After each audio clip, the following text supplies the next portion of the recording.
Yeah, good morning. It's MarketChameleon.com. I am red. I am just at sunset here in Paris. This is my last night. I'm about to head to the airport. This is my bro over there in Philly. What happened to your boys in Philly, dude? Oh, it was a bummer. Real bummer. Dude, slipped right through their hands, man. Right through their hands. Right, well, it wasn't their hands. It was Jeffrey's hands. Oh, can you feel any worse for that poor guy, man? Any worse? Terrible, man. I mean, they had it looked like the magic was about to reappear. Missed field goal, driving down the field. I don't know why they rushed in. Well, I know they wanted to get that playoff before the 2-minute warning, but it was right in his hands. What can you say? Missed game of inches, missed opportunity, whatever. It was a bummer, Though I'm not a bleeding in love with the Eagles fan, but you know, it's good for the city, good for the community. Everyone gets fired up. So when it comes to an end, it's a little bit of a bummer. Well, remember everybody, option trading. I'm going to put on the disclaimer here. Option trading, just like last minute drives in the NFL, man, they are risky. So be careful out there, everybody. Again, I apologize. This is the last day I'm in Paris. I'm out of here tomorrow. I'm flying. I'm in Amsterdam, then back home. So I will be back in the studio. I'm psyched about that, brother. Back in the studio. Let me understand this. You're gonna get on a train to Amsterdam. No, plane, man, plane. Plane to Amsterdam. Yep. And then you are doing what? You're gonna get on a plane in Amsterdam and fly back directly to San Jose, or do you have a stopover in New York? No. I fly to like Switzerland. Actually, I pop in your neck of work. I think I go to Newark and then whoa, and then back down to Costa. It's brutal, man. I'm getting ready, man. Getting my mind right. How many hours is that? Dude, it's like a 28-hour journey, man. So get ready, McBride.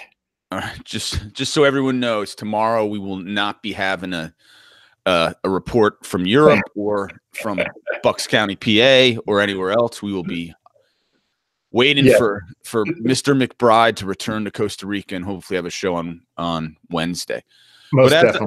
As I was going through the feed this afternoon, one thing that popped up that I was just looking at was this KeyCorp. Some unusual call activity. Now, the market's down this morning. Citi reported their earnings. I've got to go through it still, but it looks like the market's acting negatively to the earnings today. Mm-hmm. So this is actually a bullish play in KeyCorp. They've come after the calls. This is also in the fintech, in the financial space. It's a bank. So I was just looking at the different options trading in KeyCorp, and this is the new options chain. I don't know if you've looked at it down there or over there, Adam, but it's a great feature, and it's showing 24,000 contracts trading the week after, which I thought was interesting. So they're coming after those 16.5 calls. This is what does that tell you? Well, it tells me someone's playing for an upside move in this stock after earnings. I'm just intrigued why they're not, and the volatility is up 10% in that month. I'm wondering why they're going after the month after earnings. Typically, it's the earnings. So I would tend to play this line if you want to play it, the 16.5 for 18 cents. You could always do a time spread. Buy the 16.5s here, and then go where the vol's up here and look maybe to sell those. So you get the earnings and you're taking in some money. Something to think about. Look at that, man. A time spread, dude. Another thing, man. I have no idea what you're talking about, but it sounds awesome, dude. Well, it's selling one. It's buying one a strike in 1 month and selling a strike in another month. Nice. So anyways, I was this morning, I don't know if you heard, but this PG&G, which we talked about months ago when we were talking about plays in stocks after an announcement of something very negative. And this negativity, can you guess? This is a public utility in California. Can you guess what was happening around November here? California. What was going on over there? Jeez, I don't know, man. What happened? Well, it was the largest or excuse me, I don't know if it was the largest by acreage, but certainly by destruction. Oh, the wildfires. The, Okay, yeah. the wildfires. Well, rumors started circulating that the fires were started by some faulty electrical wires. Ouch. Gotcha. And this is the utility that owns those wires. So you can see once it started dripping out, you had plenty of time to sell this stock. It had a bit of a rally, and they announced today that they're declaring bankruptcy. So and there's still $10. Typically, when they the equity, I mean, and this is the rub, because you see in if you look up here, PCG. Yep. Well, that is interesting. I mean, how could it? There's no way lawsuits and everything could have happened that quickly. Well, believe it or not, there are lawsuits from the 2016 fires that were also started. They say by PCG. So it's a series of lawsuits, and the fact they didn't get their act together. But once the news started to hit the market, the point being there were lots of opportunities, and there still are. There's still $10 in premium left in this stock to take a short position. But if you look, I mean, you look all these. How is that possible? I mean, you just inform somebody who doesn't know anything. Is that automatically going to go to zero? What happens there? My bet is it goes to zero. I mean, these are the preferred shares. These are further up the food chain. When they start, equity holders are wiped out typically. So anyone who owns a stock is going to be wiped out. These different preferred stocks here, they're further up when you start looking at the bankruptcy court. So some of these may still stay, but and then the bond holders on top of them. But the equity holders are the first ones wiped. And I mean, they passed a law in California that, I mean, they may have to pay every property holder for everything they lost. Oh my! Well, not going to happen, right? I mean, so it's just a matter of I mean, you do the numbers. Certainly, the equity holders have a real good shot of being wiped out. So I looked at debit put spreads to put on a bearish play, and using the filter. I mean, we filtered down. There's still 411 entries, so we can do a theoretical edge above 10%. Or theoretical win rate. Let's do a win rate above 70%.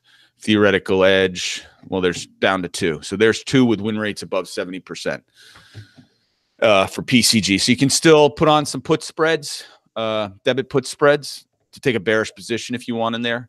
The other thing I was thinking about today when looking for ideas were the airline stocks. It's going to be interesting, and maybe you can report back how the movement through the airports goes. Yeah, I've heard that it might be a little bit troublesome as people stop getting paid.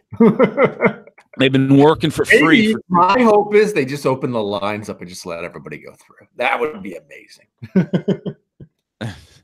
It's funny you say that, but that's how it used to be. I know, man. I remember just walk right in with your ticket with the family member and wave them goodbye at the gate. Whole different world today. So just take a look at these airlines. I did. I basically went after the big ones: Delta, American, United, and there's Delta. I did a credit call spread screener to take a bearish look at it, and lots of opportunities. Also UAL, also lots of opportunities with the cushion, the return, theoretical H, high win rates. So just use those screeners and look for some bearish positions in the airline stocks. There are lots of them to be had. Last thing I wanted to talk about was Ford Motor Company. Yeah. Wait, hold on, man. Come on. Wait. Autos? All right. What are you going to do with Ford? What could you possibly do? I gave you a bunch of bearish looks. Well, actually, KeyCorp was a bullish look, but I mean, this stock has just been flat out destroyed. It's, I mean, it may be. You have to be careful because the PE and the yield could could change based on whatever their earnings are coming up.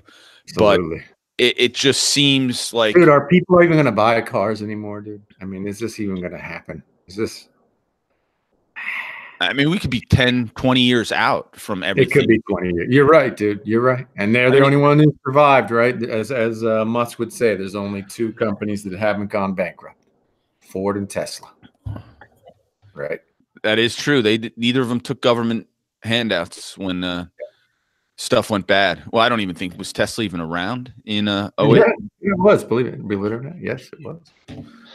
So I was just looking. I wanted to show if you bought Ford here, it's a 6.8% yield. You can do the buy right in Ford. This is to the end of the month. That's 3.8%. You do that every month, that's another 13% a year. So you can get almost 20% in yield while holding this stock. Obviously, the risk is stock goes to zero. You're risk. Holding that stock, and that's always the risk of the stock. Always the risk, man. You always, but you have potential upside in Ford. Can they make it through? Can they survive? Are they going to be one of the the car company for the millennials? It's all. Dude, I tell you what, if Ford gets into the scooter business, I'm all in Ford, man. I love these scooters, man. I love them. Used them all through Paris. It was the best part of Paris, man. Was the scooters. So get on board, man. So your advice to Ford is get into the scooter space. Into the scooter business, man. Into the scooter. Man, these things, at some points we had a hard time finding an available scooter. They were all taken, man. People were using them like crazy. We were using mainly the Limes because the Lime scooters are the main ones. They had the most available here in Paris. And it was interesting. I looked on Lime. I looked on there, on the scooter itself, and it said powered by Segway, which I thought was interesting, because when we talked about Segway before and how Segway, my feeling was Segway was just, 10, 15 years too early. And the wrong product, frankly, too expensive, too big. It's just the wrong product. But these scooters are the right product, man. And I don't know, coming to a city near you, something to keep an eye on. If it ever pops up, I'm sure these companies will start going public. But something to keep an eye on, because I tell you what, there was no more convenient way to get, a quarter of a mile to a new location. It was ideal and awesome. So anyway, my 2 cents. It's amazing with the structure, the infrastructure, that it even works in some cities. That does not work in New York City. Why not? Well, I mean, unless you're using bike lanes, just the traffic, the pedestrian traffic. Okay, so there are too many bodies, literally too many bodies on the street. For sure.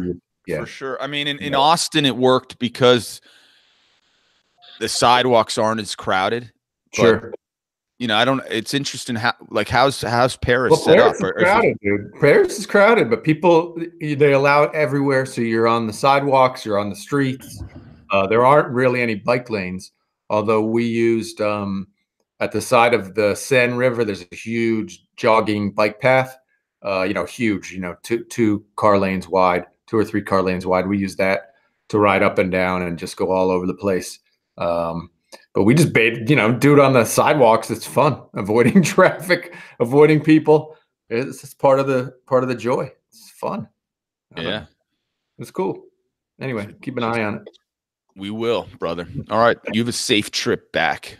Thanks, everybody. Remember, click down below, click subscribe. We're running the contest this month. So leave a comment. You leave a comment. What contest is this? We are giving away 6 months free of the Chameleon premium service. So leave a comment and you can win. I love this, dude. I'm like a vampire here in Paris. Look at the blue in the background. This is crazy, man. What are you looking? What does that space look over? Is that over someone's yard? I mean, it looks very wooded out there. In like an old like meat packing district. Is that true? It's like Brooklyn 20 years ago, man. That's where we are. Very interesting. And but there's a lot of trees out there. So is it look out over a park or? No, this is just the middle of Paris, dude. We're 15 minutes from the Eiffel Tower, man.